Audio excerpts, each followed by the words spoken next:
Payg'ambarimiz alayhisolatu vasallam aytibdilarki, la tuxifu anfusakum ba'da amniha dedilar. Ya'ni osoyishta omonlikda bo'lgandan so'ng jonlaringni xavfga solmanglar dedilar.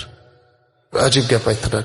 Shunda sahobalar tushunmadilarda, ya Rasululloh sallallohu alayhi vasallam, o'zi omonlikda o'zingizlarga xavf solmanglar degan nima degani deyodilar? Ad-dayn dedilar, qarz dedilar.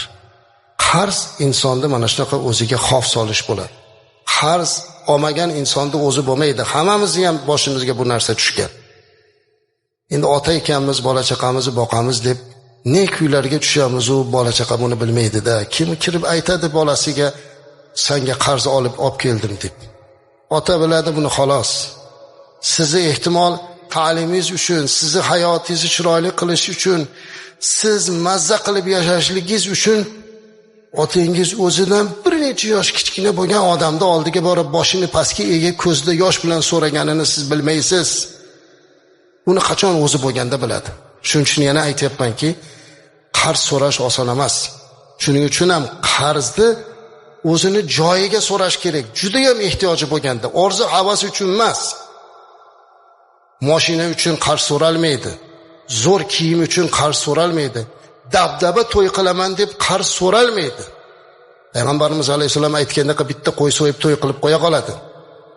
Hammaga ko'rsataman deb turib qarz qilinmaydi. O'zini ko'rsatish uchun boshqadan qarz olib o'zini ko'rsatishlik bu aqlsizlikdan boshqa narsa emas. Qarz faqat ehtiyoji bo'lganda olinadi. Allohdan so'rab. Hatto niyatini yaxshi qilib.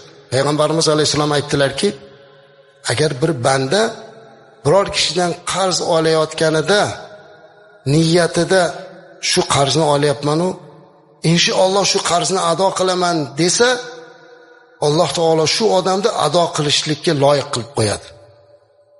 Lekin olayotganda niyati buzilib olyapman u keyin bermay qo'yaveraman deb niyat qilib aldash niyatida qilayotgan bo'lsa, Alloh taolo o'sha odamni rostdan ham o'sha qarzni bera olmaydigan darajaga tushirib qo'yadi dedilar payg'ambarimiz alayhisalom.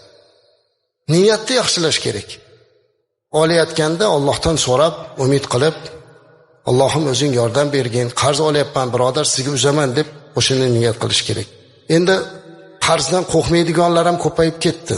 Bu tomonini ham aytamiz. Qarz oladi, bor qarasiz choyxonada osh yeb o'tirgan bo'ladi. Ulfatchilik hamin qadar. Kiyimlarini ko'rsangiz, qarz bergan odamdan yaxshiroq kiyinadi. O'zi qarz oldi, lekin kiyimi narigindan ko'ra yaxshiroq. Yana borsiz, u sizga do'qon qilib qo'yadi. Ha, beramanda qochib ketyapmanmi deydi. O'lyapmanmi deydi. Ha, birodar, o'sha o'limdan oldin bering-da buni.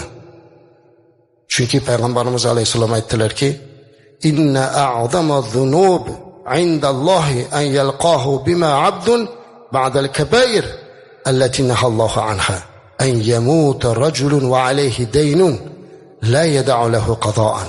Qarang, Allohning nazdida deyaptilar payg'ambarimiz alayhisolatu vasallam. Alloh qaytargan eng katta kabira gunohlardan keyin, katta gunohlardan keyin eng katta gunoh bir kishi zimmasidagi qarzini uzishga narsa qoldirmasdan vafot etib ketishi deyaptilar.